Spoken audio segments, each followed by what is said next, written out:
ازيكم عاملين ايه؟ يا رب تكونوا بخير. النهاردة ان شاء الله هنعمل وصفة حصري للايس كريم بثلاث مكونات بس. هتطلعي الجمال ده وهيبقى بطعم الشوكولاتة والكراميل. هنعمله بطريقة سهلة جدا جدا جدا، والله الطعم بجد زي بتاع بره واحسن كمان. تعالوا بقى ندخل نشوف الوصفة دي عملناها ازاي. اول حاجة المكونات: كوباية لبن مثلج ويمكن تستبدليه بمية مثلجة عادي جدا، نص كوباية كريم شانتيه محلى. السر بقى في العلبة الصغيرة دي ضنة الشوكولاتة. ضنة الشوكولاتة بجد بتخليه طعمه زي بتاع بره بالظبط واحلى كمان. ولا بقى اضافات بقى كتير ولا الكلام ده كله، لا، هي علبة الضنة دي وبس. ولا حليب بقى مكثف محلى ولا الكلام ده كله. هنجيب بقى الكبة بتاعتنا، او لو عندك مضرب كهربائي مفيش مشكلة. انا بستخدم الكبة دي فيها جهاز كده زي المضرب الكهربائي.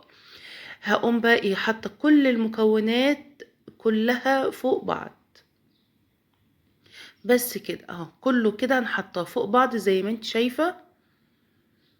يبقى المكونات: كوباية لبن مثلجة، نص كوباية كريم شانتيه محلى، علبة دونت. وعلبة الدونت دي أنا شارياها ب6 جنيه، والله بتدي طعم بالظبط زي آيس كريم بره بالظبط، ما اختلفش عنه حاجة، بل كمان أحسن. هنفضل نضرب شوية كده لحد ما هقولك يوصل للقوام نهو دلوقتي.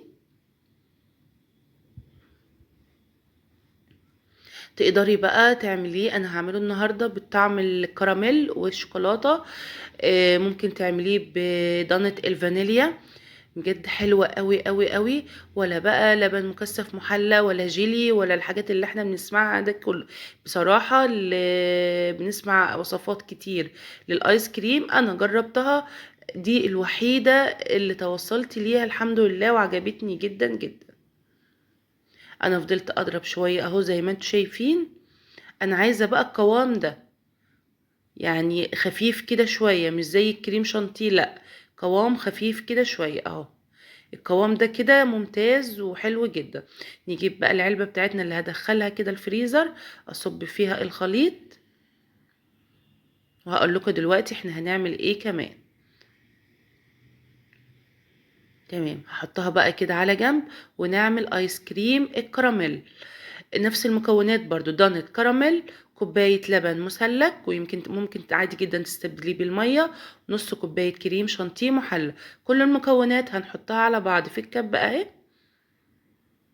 ميكس رهيب بجد، مش عايزه اقولك على الجمال. ميكس الايس كريم الشوكولاته مع ايس كريم الكراميل، بجد بتبقى النتيجه خطيره خطيره خطيره. فعلا انتوا لازم والله تجربوها. ضربناهم برضو اهو، ده ايس كريم الكراميل. هضربه برضو، عايزه برضو نفس القوام اللي وريتهولك من شويه. هنا انا حطيت شوكولاته كده مبشوره على ايس كريم الشوكولاته. ودلوقتي هقوم بقى صبه الايس كريم الكراميل بالشكل اللي انت شايفاه ده. انا عايزاه في الاخر يطلع كده شكله ايه، ماربل كده زي الكيكه كده اللي احنا بنعملها. اه انا عملت صبيتها كده بشكل عشوائي خالص اهو، زي ما انت شايفه كده بالظبط. في الاخر بتطلع شكل ماربل كده، بتبقى بجد خطيره. هحط بقى صوص كده ايه كراميل كده، وهدخلها بقى الفريزر. هتقعد، انا قعدتها ليله كامله، ليلة كاملة كده يعني. انا كنت عاملاها بالليل، فتحت عليها تاني يوم. تمام اهو، شايفين الجمال، شكلها حلو قوي قوي.